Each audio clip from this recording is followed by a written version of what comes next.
welcome back to our channel पढ़ाकू लोग। My name is CS Payal Popli and आज इस video में हम बात करने वाले हैं 3 अलग अलग तरह के कॉन्ट्रैक्ट्स के बारे में। पहला है जिसमें valid contract, second is void contract और तीसरा है हमारा वॉइडेबल कॉन्ट्रैक्ट। ये तीनों होते क्या हैं, प्लस इनके बीच में क्या डिफरेंस होता है, इन सभी टॉपिक्स पे हम बात करेंगे इसी एक पर्टिकुलर वीडियो में। तो वीडियो को एंड तक जरूर देखिएगा, पसंद आए तो लाइक का बटन दबा दीजिएगा। चलिए शुरू करते हैं। देखिए, इन तीनों ही टाइप्स के कॉन्ट्रैक्ट को समझने से पहले आपको यह पता होना चाहिए कि इस वर्ड कॉन्ट्रैक्ट का मतलब क्या होता है। अगर तो आपको इसका मतलब अच्छे से पता है तो आप इस वीडियो के साथ कंटिन्यू कर सकते हैं, लेकिन अगर आपको नहीं पता है कि कॉन्ट्रैक्ट होता क्या है और इसे फॉर्म कैसे किया जाता है, तो आपके लिए मेरे पास एक सजेशन है कि यहां आई बटन में एक वीडियो का लिंक प्लेस करूंगी, उसे जाके देख लीजिए पहले और उसके बाद इस वीडियो पे आइएगा, ताकि आपको अच्छे से ये तीनों टाइप्स के कॉन्ट्रैक्ट समझ में आ जाए। ये सिंपल सी बात है ना, अगर कॉन्ट्रैक्ट वर्ड का मतलब ही नहीं पता होगा तो कैसे ये तीनों टाइप्स के कॉन्ट्रैक्ट समझेंगे, राइट? चलिए शुरू करते हैं हम वैलिड कॉन्ट्रैक्ट के साथ। वैलिड कॉन्ट्रैक्ट की कॉन्सेप्ट को समझने के लिए हम एग्जांपल लेंगे ध्रुवी का। ध्रुवी बेसिकली एक ऐसे इंसान है जो घोड़ों की रेसिंग करवाती है। इसके पास अलग अलग रंग के अलग अलग स्पीड वाले बहुत सारे घोड़े हैं। इनमें से आज ये ब्राउन कलर का बहुत ही ब्यूटीफुल सा घोड़ा लेके आई है ग्राउंड पे रेस में पार्टिसिपेट करवाने के लिए। ये घोड़ा इतना खूबसूरत था कि इसको देखते ही ये इंसान राहुल अपने आप को रोक नहीं पाया और फट से ध्रुवी के पास आया और उसे एक बढ़िया सा ऑफर दे दिया। क्या ऑफर दिया? उसने ध्रुवी को बोला कि अपना ये घोड़ा तुम मुझे बेच दो और बदले में मैं तुम्हें 5 लाख रुपए दूंगा। ध्रुवी को यह ऑफर बहुत ज्यादा पसंद आया। ध्रुवी ने बोला, वाह, ये तो बहुत अच्छा ऑफर है, ठीक है, मैं ये ऑफर एक्सेप्ट करती हूं। क्या हुआ यहां पे? घोड़े की सुंदरता को देख के राहुल ध्रुवी को ऑफर दे रहा है घोड़ा बेचने का। ध्रुवी उस ऑफर को हां बोल देती है, जिसके चलते हुए ऑफर एंड एक्सेप्टेंस मिलती है और प्रॉमिस बन जाता है। अब इस प्रॉमिस में 5 लाख का कंसिडरेशन ऐड होता है, जिससे जन्म होता है अग्रीमेंट का। और देखा जाए तो दोनों ही पार्टीज की यहां पे लीगल ऑब्लिगेशन क्रिएट करने की इंटेंशन थी, तो उसकी वजह से अग्रीमेंट में लीगल एनफोर्सेबिलिटी ऐड होती है और बन जाता है एक बढ़िया सा कॉन्ट्रैक्ट। कॉन्ट्रैक्ट कैसे बना ये तो आपको समझ में आ ही गया, और आपने वो वीडियो देख ली होगी तो आपको और अच्छे से पता चल गया होगा कि कॉन्ट्रैक्ट फॉर्म कैसे होता है। अब यहां बात करते हैं कि ये जो कॉन्ट्रैक्ट फॉर्म हुआ है, क्या वो जबरदस्ती से हुआ है? क्या राहुल ने ध्रुवी के साथ जबरदस्ती की थी कि नहीं मुझे तो कॉन्ट्रैक्ट करना है, नहीं करोगी तो मैं ऐसा कर दूंगा वैसा कर दूंगा? नहीं, दोनों ने अपनी मर्जी से हां बोला है। दोनों 18 साल से ऊपर के भी हैं, दिमागी तौर पे भी साउंड माइंड के हैं, जिसके चलते हुए इनकी कैपेसिटी भी बनती थी कॉन्ट्रैक्ट करने की, और ऊपर से 5 लाख रुपए का कंसिडरेशन भी मिल रहा है जो कि लीगल भी है। और जो ये पूरी ट्रांजैक्शन करने के बारे में सोच रहे हैं वो भी लीगल है इंडिया में। तो यहां पे कॉन्ट्रैक्ट के जितने भी एसेंशियल्स होते हैं वो सारे मीट हो रहे हैं। मतलब जितनी भी चीजें जरूरी होती है ना कॉन्ट्रैक्ट फॉर्म करने के लिए, वो सारी की सारी यहां पे प्रेजेंट है।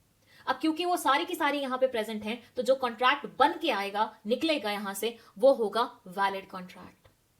क्या समझे? लेमन्स लैंग्वेज में समझाऊं तो वैलिड कॉन्ट्रैक्ट का मतलब है एक ऐसा कॉन्ट्रैक्ट जिसमें कॉन्ट्रैक्ट के जितने भी एसेंशियल्स रिक्वायर्ड होते हैं वो सारे के सारे प्रेजेंट हैं। जैसे कि फ्री कंसेंट, दोनों की मर्जी थी बेचने और खरीदने की, कैपेसिटी, दोनों ही 18 साल से ऊपर के थे, कन्विक्ट्स भी नहीं थे, इंसॉल्वेंट भी नहीं थे, एंड ऊपर से साउंड माइंड के भी थे। कंसिडरेशन मतलब पैसे भी इन्वॉल्व थे, मतलब रिटर्न में कुछ ना कुछ मिल रहा था, और लॉफुल ऑब्जेक्ट भी था। यहाँ एक्सेट्रा इसलिए लिखा हुआ है क्योंकि एसेंशियल्स में और भी पॉइंट्स आते हैं। एसेंशियल्स के लिए मैं अलग से एक वीडियो बनाऊंगी, जब बनेगी तो उसका लिंक मैं यहाँ आई बटन में प्लेस कर दूंगी, जाके देख लीजिएगा, ठीक है? बट ब्रीफ में मैंने आपको समझा दिया है कि एक वैलिड कॉन्ट्रैक्ट बनाने के लिए कौन कौन से एसेंशियल्स रिक्वायर्ड होते हैं। कॉन्ट्रैक्ट वाली वीडियो में भी मैंने ब्रीफ में थोड़ा बहुत बता दिया था इस चीज के बारे में, ठीक है? तो आई होप आपको वैलिड कॉन्ट्रैक्ट की कॉन्सेप्ट समझ में आ गई होगी।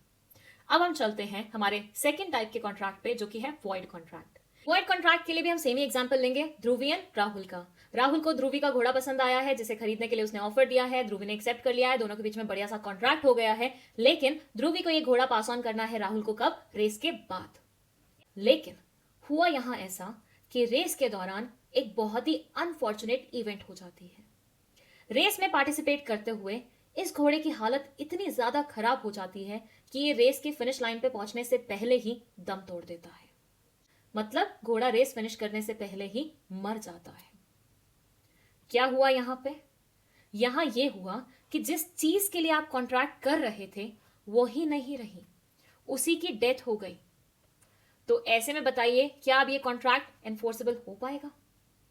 भाई घोड़ा बेचने की बात हो रही थी, घोड़ा खरीदने की बात हो रही थी, घोड़ा ही मर गया, क्या अब ये कॉन्ट्रैक्ट एनफोर्स किया जा सकता है? ऑब्वियसली नहीं किया जा सकता।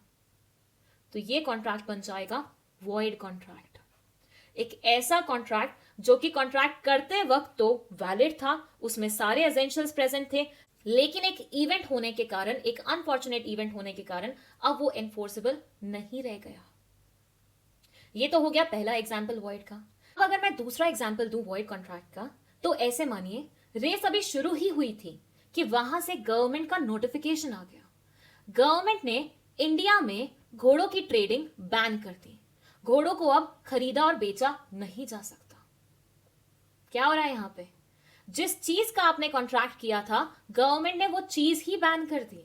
अब उसे खुलेआम बेचा ही नहीं जा सकता लीगल तरीके से। गवर्नमेंट ने उस चीज को ही इलीगल बना दिया है। ऐसा यूजुअली दवाइयों के साथ होता है। कुछ दवाइयां जो गवर्नमेंट रिकॉग्नाइज नहीं करता वो उसे इलीगल बोल देता है, या फिर ओवर द काउंटर उसका ट्रेड मना कर देता है। तो ऐसे में भी अब आप कॉन्ट्रैक्ट को एनफोर्सेबल नहीं कर सकते। हाँ, जिस टाइम आपने कॉन्ट्रैक्ट किया था उस टाइम पे वो वैलिड था, बट आज की डेट में वो वैलिड नहीं रहा।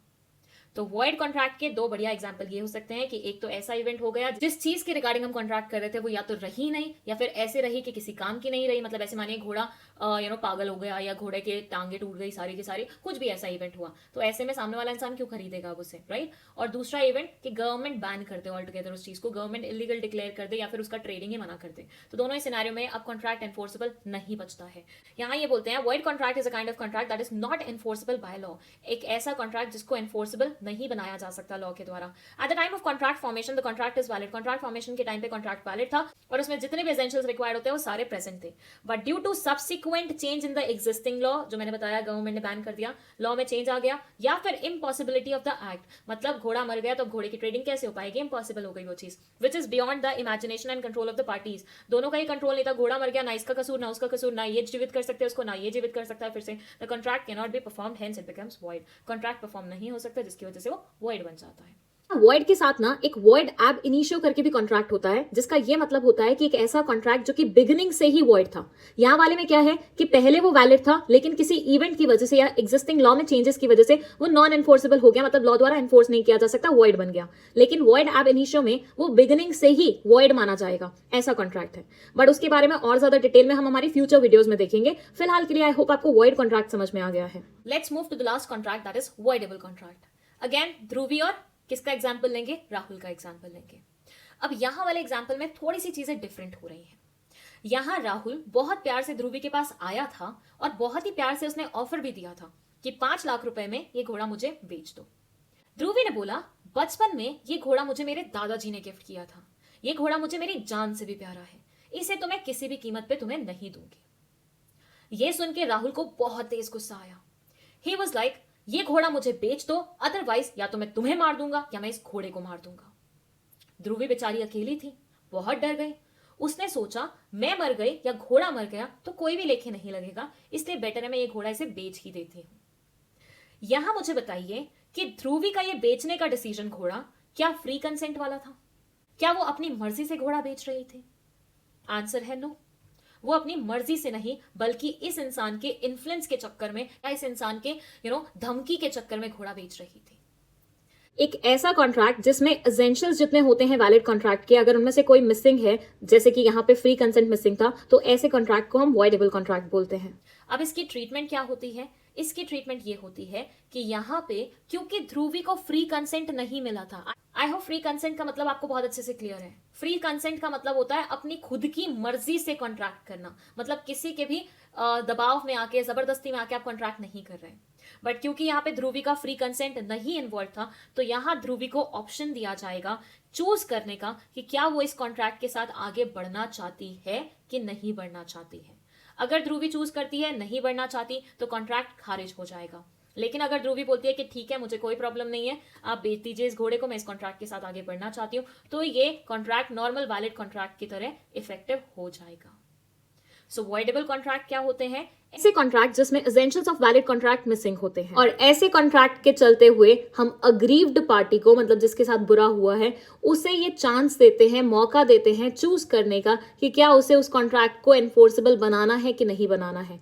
तो वॉइडेबल कॉन्ट्रैक्ट में हमेशा एक पार्टी की चॉइस पे बेस्ड होगा कि only at the option of one of the two parties to a contract. ये एनफोर्सेबल होता है एक पार्टी के ऑप्शन पे। कौन सी पार्टी? ध्रुवी पार्टी। क्यों पार्टी? क्योंकि इसका फ्री कंसेंट नहीं था। ठीक है।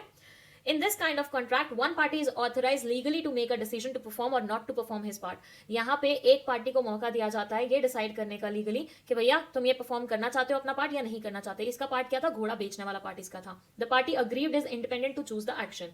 कौन सी पार्टी को मौका मिलता है? जो पार्टी अग्रीव्ड होती है, ना खुश होती है, जिसके साथ गलत हुआ होता है, उस पार्टी के पास परमिशन होती है, उस पार्टी के पास अथॉरिटी होती है चूज करने का। ठीक है। सो ये था आपका वॉइडेबल कॉन्ट्रैक्ट। अब अगर रिवाइज कराऊं तो वैलिड कॉन्ट्रैक्ट का मतलब होता है एक ऐसा कॉन्ट्रैक्ट जिसमें कॉन्ट्रैक्ट के सारे एसेंशियल्स प्रेजेंट है, like free consent, capacity, consideration etcetera. वहीं पे वॉइड कॉन्ट्रैक्ट फॉर्मेशन के टाइम पे तो वैलिड होता है, लेकिन एक सब्सिक्वेंट इवेंट के चक्कर में, जो कि हो सकता है लॉ में चेंज आना या फिर इम्पॉसिबल हो जाना परफॉर्मेंस, उसके चक्कर में वैलिड नहीं रहता है, मतलब एनफोर्सेबल नहीं हो पाता है लॉ द्वारा। वॉइडेबल ऐसा कॉन्ट्रैक्ट होता है जिसमें essentials of a valid contract का कोई भी एसेंशियल मिसिंग होता है, और इसके चलते हुए हम एक पार्टी को ऑथराइज करते हैं चूज करना कि उस कॉन्ट्रैक्ट के साथ वो आगे बढ़ना चाहती है या नहीं बढ़ना चाहती, उस कॉन्ट्रैक्ट को वो एनफोर्सेबल कराना चाहती है या नहीं करवाना चाहती है। ठीक है।